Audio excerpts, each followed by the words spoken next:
സാറേ, E D അന്വേഷണം കടുകട്ടിയാക്കുന്നു എന്നുള്ളൊരു തോന്നലാണ് ഇപ്പോൾ എല്ലാവർക്കും ഉള്ളത്. 3-ാം തവണ വീണയെ വിളിപ്പിക്കുന്നു ചോദ്യം ചെയ്യാനായിട്ട്. പിന്നെ ഇ ഡി കേസിൽ ഹരീഷ് കുമാറിൻ്റെ ജാമ്യം റദ്ദാക്കണമെന്ന് ആവശ്യപ്പെടുന്നു. ഇനി ആർക്കും ജാമ്യം കൊടുക്കരുതെന്ന് പറയുന്നു. അപ്പോൾ അന്വേഷണത്തിൻ്റെ ഈ ഡ്രോൺ, അതിൻ്റെ ആത്യന്തിക ലക്ഷ്യം പിണറായി വിജയൻ തന്നെ ആയിരിക്കും. അങ്ങനെ വേണം കരുതാനായിട്ട്. കാരണം CMRലും എക്സാലോജിക്കും തമ്മിലുള്ള കള്ളപ്പണ ഇടപാട് കേസുമായി ബന്ധപ്പെട്ട് ED വിശദമായി തന്നെ അന്വേഷണം നടത്തുന്നുണ്ട്. ഈ അന്വേഷണത്തിൻ്റെ ഭാഗമായിട്ട് വീണ തൈക്കണ്ടിൽ 2 തവണ ED വിളിച്ചു വരുത്തി ചോദ്യം ചെയ്തു. 2 തവണയും വീണ നൽകിയ മൊഴികളുണ്ട്. ഇതിൽ വൈരുദ്ധ്യങ്ങളുണ്ട്. ആദ്യ തവണ വീണ നൽകിയ മൊഴിയിൽ EDയെ തെറ്റിദ്ധരിപ്പിക്കാവുന്ന, കബളിപ്പിക്കാവുന്ന ഒരുപാട് കാര്യങ്ങൾ പറഞ്ഞു. പക്ഷേ രണ്ടാമത് വന്നപ്പോൾ വീണ കുറച്ചുകൂടി സ്ട്രൈറ്റ് ആയിട്ട് കാര്യങ്ങൾ പറഞ്ഞു. ഇതിൽ നിന്ന് EDക്ക് മനസ്സിലായ ഒരു കാര്യം, വീണയ്ക്ക് ഈ ഇടപാടുമായി ബന്ധപ്പെട്ട സാങ്കേതിക വശങ്ങൾ കൃത്യമായിട്ട് അറിയില്ല. എക്സാലോജിക് എന്ന് പറയുന്ന വീണയുടെ കമ്പനി, CMRL എന്ന് പറയുന്ന കരിമണൽ കർത്തയുടെ കമ്പനിക്ക് സേവനം നൽകി. എന്ത് സേവനം? അത് സാങ്കേതികപരമായിട്ട് പറയാൻ കഴിയുന്നില്ല. എന്തോ ഒരു സേവനം നൽകിയതിന് പരമായിട്ട് 2.78 കോടി രൂപ വീണയുടെ അക്കൗണ്ടിലേക്ക് വന്നു. ഇതേ തുടർന്ന് ED വീണയുമായിട്ട് ചെന്ന് HDFC ബാങ്കിൻ്റെ തിരുവനന്തപുരം ശാഖയിൽ പരിശോധന നടത്തി. അപ്പോൾ വീണയുടെ ബാങ്ക് ഇടപാടുകൾ വളരെ കൃത്യമായിട്ട് മനസ്സിലായി. അതിൽ നിന്ന് വ്യക്തമായ ഒരു കാര്യം, വീണയല്ലാതെ വീണയുടെ അക്കൗണ്ട് മറ്റാരോ ഹാൻഡിൽ ചെയ്തു എന്ന് പറഞ്ഞാൽ ഈ 2.78 കോടി രൂപയല്ലാതെ കോടിക്കണക്കിന് രൂപയുടെ മറ്റ് ചില ഇടപാടുകൾ, അതൊന്നുകിൽ വീണ മറ്റൊരു ബിസിനസ്സിൽ ഇൻവെസ്റ്റ് ചെയ്യണം, അതല്ലെങ്കിൽ മറ്റേതെങ്കിലും മേഖലയിലേക്ക് വഴിതിരിച്ചു വിടണം, ആർക്കെങ്കിലും കൊടുക്കണം. അപ്പോൾ പണം വരുന്നതിൻ്റെ സ്രോതസ് വീണ വെളിപ്പെടുത്തണം. പണം എന്തിന് ചെലവാക്കി എന്നുള്ളത് വേണം. ഇത് രണ്ടും പറയാൻ വീണയ്ക്ക് സാധിക്കുന്നില്ല. അപ്പോഴാണ് ED ഒരു കാര്യം മനസ്സിലാക്കിയത്, വീണയുടെ കുടുംബത്തിൽ തന്നെ പെട്ട ഒരാൾ ഈ സാമ്പത്തിക ഇടപാടുകൾ, കൃത്യമായ ഇടപെടലുകൾ നടത്തി. ഈ ഇടപെടലുകൾ നടത്തിയത് കൊണ്ടാണ് അന്ന് വീണ വിജയൻ്റെ ഈ വീട്ടിലേക്ക് ED ഉദ്യോഗസ്ഥർ റെയ്ഡിന് വന്നപ്പോൾ അവിടെ CPM അണികൾ വന്ന് വലിയ അക്രമം നടത്തിയത്. ഈ അക്രമം നടത്തിയത് ഈ ഉദ്യോഗസ്ഥരെ കൊലപ്പെടുത്താൻ വേണ്ടിയാണെന്നാണ് ഹൈക്കോടതി പോലും നിരീക്ഷിച്ചത്. അതുകൊണ്ട് ഇപ്പോൾ ഈ കേസിൽപ്പെട്ട ഒരു പ്രതിക്ക്, ഹരീഷ് കുമാർ എന്നാണ് പേര്, 9-ാം പ്രതിയാണ്, ഇയാൾക്ക് ജാമ്യം കൊടുത്തിരുന്നു. ഈ ജാമ്യം റദ്ദാക്കണം ആവശ്യപ്പെട്ടുകൊണ്ട് സംസ്ഥാന സർക്കാരും EDയും കോടതിയെ സമീപിച്ചിരിക്കുകയാണ്. വളരെ പെട്ടെന്ന് തന്നെ കോടതി അയാൾക്ക് നോട്ടീസ് അയച്ചിട്ടുണ്ട്. അപ്പോൾ ഒരു പ്രതിക്കും ഈ ജാമ്യം നൽകരുതെന്ന് ED വ്യക്തമായ നിർദ്ദേശം എടുക്കുന്നു. ഇനി ആർക്കെങ്കിലും അത്തരം ഒരു ജാമ്യം നൽകാൻ നീക്കമുണ്ടെങ്കിൽ EDയുടെ അഭിഭാഷകനെ കൂടി കേൾക്കണം. അതിൽ നിന്ന് ഒരു കാര്യം വ്യക്തമാണ്, ED തന്ത്രപരമായിട്ട് കാര്യങ്ങൾ നീക്കുന്നു. 2-ാം തവണ വീണയെ ചോദ്യം ചെയ്യലിന് വിളിപ്പിച്ചപ്പോൾ വീണ നൽകിയ മൊഴികൾ, ആ മൊഴിയിൽ എക്സാലോജിക് എന്ന് പറയുന്ന കമ്പനിക്ക് എന്ത് സേവനമാണ് നൽകിയെന്ന് പറയുന്നില്ല, പണം കിട്ടിയെന്ന് പറയുന്നുണ്ട്. അതുകൊണ്ട് കരിമണൽ കർത്തയുടെ മകനായ ശരൺ എസ് കർത്തയെ ചോദ്യം ചെയ്യലിന് വിളിപ്പിച്ചു. തൊട്ടടുത്ത ദിവസം അദ്ദേഹം നൽകിയ മൊഴികൾ ഈ വീണ പറയുന്നതുമായിട്ട് പരസ്പരം യോജിക്കുന്നതല്ല. അതായത് അവരെ സംബന്ധിച്ചിടത്തോളം പണം നൽകുക എന്നുള്ളത് അവർക്ക് ആദായ നികുതി വകുപ്പിനെ വെട്ടിക്കാനോ അല്ലെങ്കിൽ അവരുടെ രേഖകൾ സൂക്ഷിക്കാനോ ഉള്ള കാര്യമാണ്. ഇവിടെ പിണറായി വിജയൻ്റെ നിയന്ത്രണത്തിലുണ്ടായിരുന്ന പൊല്യൂഷൻ കൺട്രോൾ ബോർഡ് നിയമവിരുദ്ധമായിട്ട്, ചട്ടവിരുദ്ധമായിട്ട് കുറേ അധികം സഹായങ്ങൾ CMRL നൽകി. അതിൻ്റെ പ്രതിഫലം എന്ന നിലയിൽ, അല്ലെ അതിൻ്റെ ഒരു സഹായം എന്ന നിലയിൽ കുറച്ച് സാമ്പത്തികം അങ്ങോട്ട് കൊടുത്തിട്ടിരിക്കാം. ഈ പണം എന്തിൻ്റെ പേരിൽ വന്നു എന്നാണ് വീണ ഉത്തരം പറയേണ്ടത്. അപ്പോൾ വീണയ്ക്ക് പറയാനൊരു ഓപ്ഷൻ എന്താ? ഞാനല്ല, എൻ്റെ അച്ഛൻ കൈകാര്യം ചെയ്ത് എന്ന് പറഞ്ഞാൽ അന്വേഷണം കൃത്യമായിട്ട് ഈ പിതാവിലേക്ക് എത്തുന്നു, അതായത് പിണറായിലേക്ക് എത്തുന്നു. അതായത് 2 തവണ ചോദ്യം ചെയ്തതിൻ്റെ തുടർ ചോദ്യം ചെയ്യൽ ED നടത്തും. അതിനുവേണ്ടി ED സമൻസ് അയക്കും. ഒരുമിച്ച് സമൻസ് വീണയ്ക്കും പിണറായി വിജയനും അയക്കുമെന്നുള്ളതാണ് ഇപ്പോൾ സംശയം. കാരണം വീണ പറയുന്നതനുസരിച്ചാണെങ്കിൽ മറ്റൊരാൾ ഈ ഇടപാടുകളിലൊക്കെ പങ്കെടുത്തും. അത് പിണറായി വിജയനാണെങ്കിൽ EDക്ക് പിണറായി വിജയനെ വിളിച്ചു വരുത്തി ചോദ്യം ചെയ്യേണ്ടി വരും. അങ്ങനെ ചോദ്യം ചെയ്താൽ ഇതുവരെ CPM എന്ന് പറയുന്ന പാർട്ടിക്കുള്ളിൽ പിണറായി ഉണ്ടാക്കി വെച്ച ഒരു കരിയർ ഗ്രാഫ് ഉണ്ട് പൊളിറ്റിക്കലി, അത് മുഴുവൻ തകർന്ന് തരിപ്പണമായി പോകും. മാത്രവുമല്ല, ഈ വീണ വിജയനും അതുപോലെ തന്നെ ഈ പിണറായി വിജയനും വേണ്ടിയിട്ട് എന്തിനാണ് CPMൻ്റെ അണികൾ ഇത്രത്തോളം രോഷം കൊണ്ടത്? അതിന് കാരണം പറയുന്നുണ്ട്. CPMൻ്റെ available polit bureau, available secretariat ചേർന്നിട്ട് പെട്ടെന്നൊരു നിർദ്ദേശം കൊടുക്കുന്നു. അങ്ങനെ 12 ഇടങ്ങളിൽ റെയ്ഡ് നടത്തുമ്പോൾ കേരളത്തിൻ്റെ പല ഭാഗത്തും അണികൾ കൂടുന്നു. ഈ അണികളെ പ്രകോപിപ്പിക്കാൻ വേണ്ടി പ്രകോപനപരമായ പ്രസംഗങ്ങൾ നേതൃത്വം നൽകി. എന്തിനാണെന്ന് വെച്ചാൽ അതൊരു സിഗ്നലാണ്. ഞാൻ പ്രകോപനപരമായി പറയുന്നു എന്നതിൻ്റെ അർത്ഥം ഈ ഉദ്യോഗസ്ഥരെ ഒരുത്തരെയും വെറുതെ വിടരുത് എന്നുള്ള ഒരു ഇൻഡയറക്റ്റ് ഡയറക്ഷനാണ്. ഇത് കൃത്യമായിട്ട് ED മനസ്സിലാക്കുന്നുണ്ട്. ED പറയുന്നു, അങ്ങനെ ചെയ്തുകൊണ്ട് ഞങ്ങളെ ആക്രമിച്ച് കൊലപ്പെടുത്താനാണ് ശ്രമിച്ചത്. ആ കൊലപാതകം നടത്താനുള്ള ശ്രമം എന്തിനു വേണ്ടിയിട്ടാണ്? ഒരു കുറ്റകൃത്യത്തിൽ നിന്ന് രക്ഷപ്പെടാൻ. ആ കുറ്റകൃത്യം ചെയ്തത് പിണറായി വിജയനാണെന്നാണ് പറഞ്ഞത്. അപ്പോൾ എക്സാലോജിക് എന്ന് പറയുന്ന കമ്പനി പിണറായി വിജയൻ്റെ നേതൃത്വത്തിലുള്ള ഒരു പേപ്പർ കമ്പനി. ഇതിൻ്റെ അഡ്രസ്സ് കൊടുത്തേക്കുന്ന AKG സെൻറ്റർ. അപ്പോൾ എക്സാലോജിക് എന്ന് പറയുന്ന കമ്പനി ഈ AKG സെൻറ്റർ ആണോ നടത്തുന്നത്? അതിനും കൃത്യമായി ഉത്തരം പറയണം. വീണയ്ക്ക് ഒരു അഡ്രസ്സ് ഉണ്ടാവില്ലേ, അല്ലെ പിതാവിൻ്റെ അഡ്രസ്സ് ഉണ്ടാവില്ലേ? ഇതൊന്നും കൊടുക്കാതെ AKG സെൻറ്റർ ഇതിലേക്ക് കൊണ്ടുവരുന്നത് എന്തിനാ? ഈ കരിമണൽ കർത്തയ്ക്ക് മുമ്പിൽ ഒരു ഓപ്ഷൻ വെക്കുകയാണ്. ഇത് കണ്ടോ, AKG സെൻറ്റർ എൻ്റെ കൂടെയാണ്, പാർട്ടി എൻ്റെ കൂടെയാണ്, നിങ്ങളുടെ ലാഭത്തിൻ്റെ ഇത്ര ശതമാനം എനിക്ക് തരണം.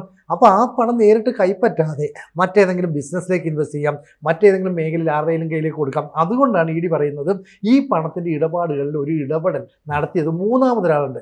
പക്ഷേ ഒരു പ്രശ്നം എന്ന് പറയുന്നത് ഈ മൂന്നാമത്തെ വ്യക്തി നേരിട്ട് പണം കൈപ്പറ്റിയില്ലെങ്കിൽ ED അയാൾക്കെതിരെ കേസെടുക്കാൻ പറ്റില്ല. അപ്പോൾ EDക്ക് തെളിവുകൾ വ്യക്തമായിട്ട് പുറത്തേക്ക് കൊണ്ടുവരണം. 2 തവണ വീണ നൽകിയ മൊഴികളും നേരത്തെ സീരിയസ് ഫ്രോഡ് ഇൻവെസ്റ്റിഗേഷൻ ഓഫീസ് നടത്തിയ പരിശോധനയിൽ വീണ നൽകിയ മൊഴികളുണ്ട്. 134 രേഖകൾ അടക്കമുണ്ട്. അതുമായിട്ട് കമ്പയർ ചെയ്യുമ്പോൾ 2 തവണ വീണ പറഞ്ഞതും അതും തമ്മിൽ ചില പൊരുത്തക്കേടുകളുണ്ട്.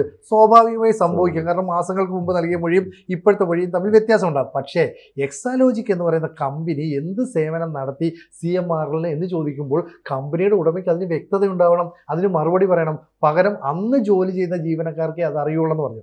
അന്ന് ജോലി ചെയ്ത ജീവനക്കാരെ ഈ ED വിളിച്ച് ചോദ്യം ചെയ്തപ്പോൾ പറഞ്ഞത്, ഞങ്ങൾ പ്രത്യേകിച്ച് സേവനമൊന്നും ചെയ്തില്ല, സാധാരണ IT രേഖകളിൽ എന്ത് ഒരു സഹായം ചെയ്യണോ അത്രേ ചെയ്തുള്ളൂ. അതായത് ഒരു എക്സൽ ഷീറ്റ് ഉണ്ടാക്കാനുള്ള സഹായം ചെയ്യുന്നു, അതുപോലെയുള്ള എന്തെങ്കിലും സഹായം ചെയ്താൽ 2.78 കോടി രൂപ പ്രതിഫലമായി നൽകേണ്ട കാര്യമില്ല. അപ്പോൾ ഇത്രയും പണം വീണ സ്വീകരിച്ചു.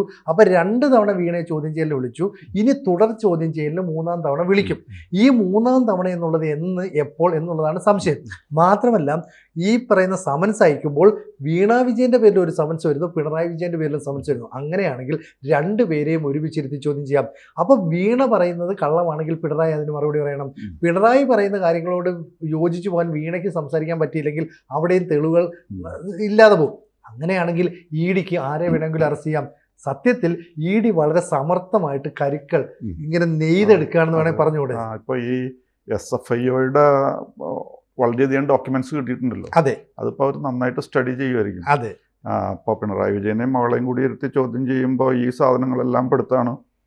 അതേപോലെ കർത്ത ഫാമിലിയുടെ ഡീറ്റെയിൽസ് മുഴുവൻ ചേർക്കാണ്. പിന്നെ 12 സ്ഥലങ്ങളിൽ ഒരുമിച്ച് റെയ്ഡ് നടത്തിയത്, ഇതെല്ലാം കൂടി പെടുത്തി ചോദ്യം ചെയ്യുമ്പോൾ അച്ഛനെയും മകളെയും കൂടി ഇരുത്തി ചോദ്യം ചെയ്ത് കഴിഞ്ഞാൽ ആകെ വിഷമവും. കാരണം വീണയ്ക്ക് എനിക്ക് തോന്നുന്ന അവർ പോയിട്ട് അവരുടെ പേരിൽ ഒരു അക്കൗണ്ട് തുടങ്ങി എന്നല്ലാതെ ബാക്കിയൊക്കെ ഓട്ടോമാറ്റിക്കായിട്ട് സംഭവിക്കായിരുന്നു. അതിൻ്റെ പിന്നിൽ വേറൊരാളാണ്. അതിന് ഓൾ പ്രോബിലിറ്റി പിണറായി വിജയനാകാനേ സാധ്യതയുള്ളൂ. അപ്പോൾ പിണറായി വിജയനിലേക്ക് തന്നെയാണ് ഇത് അന്വേഷണത്തിൻ്റെ കുന്തമുന ചൂണ്ടി നിൽക്കുന്നതെന്നാണ് തോന്നുന്നത്. അതെ, അതിനകത്ത് ഇപ്പോൾ മറ്റൊരു പ്രശ്നമുള്ളതെന്ന് പറഞ്ഞാൽ ഇപ്പോൾ CPM-ലെ നേതാക്കൾ തന്നെ പലപ്പോഴായിട്ട് പറഞ്ഞിട്ടുണ്ട് പിണറായി വിജയൻ്റെ കാര്യത്തിൽ നമുക്ക് ഇടപെടാം. പക്ഷേ ഇവിടെ വീണ എന്ന് പറയുന്ന ഒരു പെൺകുട്ടിയല്ലേ, അവളുടെ കാര്യത്തിൽ നമുക്ക് എന്താ ഇടപെടാൻ? അവൾ പാർട്ടി മെമ്പറല്ല, SFIയിലോ അല്ലെങ്കിൽ DYFIയിലോ ഒന്നും പ്രവർത്തിച്ച ആളല്ല. അങ്ങനെ ഒരാൾ കുറ്റം ചെയ്തിട്ടുണ്ടെങ്കിൽ അതിൻ്റെ ശിക്ഷ അനുഭവിക്കേണ്ട ആ വ്യക്തി തന്നെയാണ്. ഈ വ്യക്തിക്ക് സ്വന്തമായിട്ട് അത്രയും ബുദ്ധി ഉണ്ടെങ്കിൽ AKG സെൻറ്ററിന് അഡ്രസ്സ് വെക്കുമോ? അപ്പോൾ AKG സെൻറ്ററിന് അഡ്രസ്സ് എക്സാലോജിക് കമ്പനിക്ക് വെക്കണമെങ്കിൽ അതിന് പിന്നിൽ ഒരു രാഷ്ട്രീയ അജണ്ടയുണ്ട്. അതായത് CMRL എന്ന് പറയുന്ന കമ്പനിക്ക് കരിമണലിലെ ഉൽപ്പാദനത്തിലൂടെ കോടികളുടെ ലാഭം ഉണ്ടാകാം. ആ ലാഭം ഉണ്ടാകണമെങ്കിൽ അതിൻ്റെ ഇത്ര % ഇന്നതിലേക്ക് വരണം. കാരണം ഇതിന് സഹായം ചെയ്ത് ഞാനാണല്ലോ. CMRലും അതുപോലെ തന്നെ കേരള സംസ്ഥാന സർക്കാരിൻ്റെ കീഴിലുള്ള ഈ പൊല്യൂഷൻ കൺട്രോൾ ബോർഡും തമ്മിൽ വളരെയധികം വ്യവഹാരങ്ങൾ നിലനിൽക്കുന്നുണ്ട്. ഇതിനൊരു പരിഹാരം കാണാൻ വേണ്ടിയിട്ടാണ് പിണറായി വിജയൻ ഈ പൊല്യൂഷൻ കൺട്രോൾ ബോർഡിൻ്റെ നിയന്ത്രണം ഏറ്റെടുത്തത്. അതല്ലായിരുന്നുവെങ്കിൽ എല്ലായ്പ്പോഴും പൊല്യൂഷൻ കൺട്രോൾ ബോർഡ് വ്യവസായ വകുപ്പിൻ്റെ കീഴിലാണ്. അപ്പോൾ എന്തിന് ഇങ്ങോട്ടേക്ക് മാറ്റി? അതിനൊരു ഉത്തരം പറയണം. അപ്പോൾ ഇപ്പോൾ മാത്രമല്ല, 1-ാം പിണറായി വിജയൻ സർക്കാരിൻ്റെ കാലം മുതൽ തന്നെ CMRലും വഴിവിട്ട നീക്കങ്ങളിലെ സഹായങ്ങൾ ചെയ്തു കൊടുത്തിട്ടുണ്ട്. CMRൽ ഈ സഹായങ്ങളെല്ലാം സ്വീകരിച്ചതിന് ശേഷം ആർക്കൊക്കെ പ്രതിഫലം കൊടുത്തോ അവരുടെ എല്ലാം പേരുകൾ കൃത്യമായിട്ട് രേഖപ്പെടുത്തി വെച്ചു. എന്തിനാണെന്ന് വെച്ചാൽ അവർ നൽകിയ തുകയ്ക്ക് അനുസരിച്ചുള്ള ആദായ നികുതി വകുപ്പിൽ ഇളവ് നേടണം. അപ്പോൾ ഞങ്ങൾ ഇതാ എക്സാലോജിക്കിന് 2.78 കോടി കൊടുത്തു, മറ്റേ ഗ്രൂപ്പിന് ഞങ്ങൾ ചാരിറ്റി ഫണ്ട് എന്ന നിലയിൽ കൊടുത്തു, മറ്റവർക്ക് വേറൊരു സഹായം എന്ന നിലയിൽ കൊടുത്തു. അപ്പോൾ ഇതിനൊക്കെ തന്നെ ഞങ്ങൾ കണക്കുണ്ടാക്കി. അപ്പോൾ ഈ കണക്കുണ്ടാക്കിയപ്പോൾ ആ പണത്തിന് എവിടെ നിന്നാണുള്ള സ്രോതസ്, എന്ത് ചെയ്ത സേവനത്തിനാണ് നൽകിയത്? ഒരു സേവനം ചെയ്താൽ നമ്മുടെ അക്കൗണ്ടിൽ പണം വന്നാൽ അത് അഴിമതി പണമാണെന്നൊരു അർത്ഥം കൂടെ ഉണ്ടല്ലോ. അപ്പോൾ അത് കൃത്യമായിട്ട് വിവരിക്കണമെന്നാണ് പിണറായി വിജയനോട് ആവശ്യപ്പെടാനുള്ള സാധ്യത. ഇവിടെ പിണറായി വിജയൻ എന്ന് പറയുന്ന പേര് ED പറയുന്നില്ല. പക്ഷേ ഇവിടെ പറയുന്നത് ഞങ്ങളെ ആക്രമിച്ചത് കൊല്ലുക എന്ന ഉദ്ദേശത്തോടു കൂടിയാണെന്നും അതിന് പിന്നിൽ CPM-ലെ ചില നേതാക്കളുടെ ഗൂഢമായ പദ്ധതി ഉണ്ടെന്നും അവരുടെ നിർദ്ദേശാനുസരണം. അപ്പോൾ ഈ നിർദ്ദേശം കൊടുക്കേണ്ട ആരാ? പിണറായി വിജയൻ. സ്വന്തം മോളെയാണല്ലോ ചോദ്യം ചെയ്യാൻ പോകുന്നത്. അപ്പം പല കാലങ്ങളായിട്ട് ഈ ചോദ്യം ചെയ്യൽ അവസാനിപ്പിക്കാതെ അല്ലെ മുന്നോട്ട് കൊണ്ടുപോകാതെ തടഞ്ഞു വെച്ചു. പക്ഷേ പിണറായിക്ക് ഭരണം നഷ്ടപ്പെട്ടതോടുകൂടി ED വളരെ പെട്ടെന്ന് ആക്ട് ചെയ്യുന്നു എന്ന് പറയുമ്പോൾ SFIO നടത്തിയ പരിശോധനകളുടെ രേഖകൾ വേണമെന്ന് കോടതി ആവശ്യപ്പെട്ടു. അത് കിട്ടാൻ ഏതാണ്ട് 10 ദിവസത്തോളം വൈകി. എന്നിട്ട് ആ രേഖകൾ കിട്ടിയപ്പോൾ 134ഓളം തെളിവുകൾ വെച്ചിട്ടാണ് ഈ വീണയെ ചോദ്യം ചെയ്തത്. അപ്പോൾ ആദ്യ ഘട്ടത്തിൽ വീണ പറഞ്ഞത് വിശ്വാസമില്ലാത്ത കാര്യം, രണ്ടാം ഘട്ടത്തിൽ വീണ പറഞ്ഞത് ലോജിക് ഇല്ലാത്ത, ടെക്നിക്കലി ഒന്നും അറിയാത്ത ഒരു പെൺകുട്ടിയുടെ മൊഴി പോലെ. അങ്ങനെയാണെങ്കിൽ സാമ്പത്തിക ഇടപാടുകൾ നടത്തി എന്നുള്ളത് സത്യമാണ്. വീണ പറഞ്ഞൊരു കാര്യം, എക്സാലോജിക്കിന് 2.78 കോടി കിട്ടി, അത് ഞങ്ങൾ സേവനം ചെയ്തിട്ടാ. ശരി, എന്ത് സേവനം? അത് പറയാൻ അറിയില്ല. അപ്പൊ എന്ത് സേവനമാണ് നൽകിയെന്ന് പോലും പറയാൻ കഴിയാത്ത ഒരു കടലാസ് കമ്പനിക്ക് ഇത്രയും തുക ഈ കരിമണൽ കർത്തയുടെ മകൻ അല്ലെങ്കിൽ കരിമണൽ കർത്ത നൽകിയിട്ടുണ്ടെങ്കിൽ മകനെ വിളിച്ച് ചോദ്യം ചെയ്യാം. അച്ഛൻ നൽകിയ നിർദ്ദേശം അനുസരിച്ച് മകൻ്റെ ഈ രേഖകൾ ഉണ്ടാകും. അതുകൊണ്ട് മകൻ പറയുന്നു ഇന്ന സേവനത്തിന് ഇന്ന പൈസ ഞങ്ങൾ കൊടുത്തു. അപ്പോൾ ആ പൈസ എവിടെ, ഈ പൈസ എന്തിനു വേണ്ടി വിനിയോഗിച്ചു, ഇതെല്ലാം പറയണം. കൂടാതെ UAE-യിൽ ഈ വീണയുടെ പേരിലൊരു അക്കൗണ്ട് ഉണ്ടായിരുന്നു. ഈ വീണയുടെ അക്കൗണ്ട് അവിടെ ക്ലോസ് ചെയ്തു എന്ന് മാത്രമല്ല, ആ ബാങ്കിന്റെ ഡേറ്റാബേസിൽ നിന്ന് ഈ വിവരങ്ങൾ മുഴുവൻ ഡിലീറ്റ് ചെയ്തു. എന്തിനാണ് ഒരു ബാങ്കിന്റെ അക്കൗണ്ടിൽ നിന്ന് ഡേറ്റാബേസ് ഡിലീറ്റ് ചെയ്യുന്നത്? അത് വളരെ ഗൗരവമുള്ളൊരു നീക്കം. എന്തെങ്കിലും മറച്ചു വെക്കാനുണ്ടെങ്കിൽ അത് പറ്റുള്ളൂ. അപ്പോൾ ആ അന്വേഷണം ഇങ്ങനെ ചുറ്റി വന്നപ്പോൾ വീണ്ടും കേരളത്തിലേക്ക് വരുന്നു, വീണയിലേക്ക് വരുന്നു. അതുകൊണ്ട് 3ാം തവണയും വീണ തൈക്കണ്ടിയെ ചോദ്യം ചെയ്യാനായിട്ട് ഒരു സമൻസ് അയക്കാനായിട്ട് ED തയ്യാറെടുക്കുന്നു. അതിനോടൊപ്പം പിണറായി വിജയനും സമൻസ് ചെല്ലുമോ ഇല്ലയോ എന്നുള്ളതാണ് ഇനി കാണേണ്ടത്.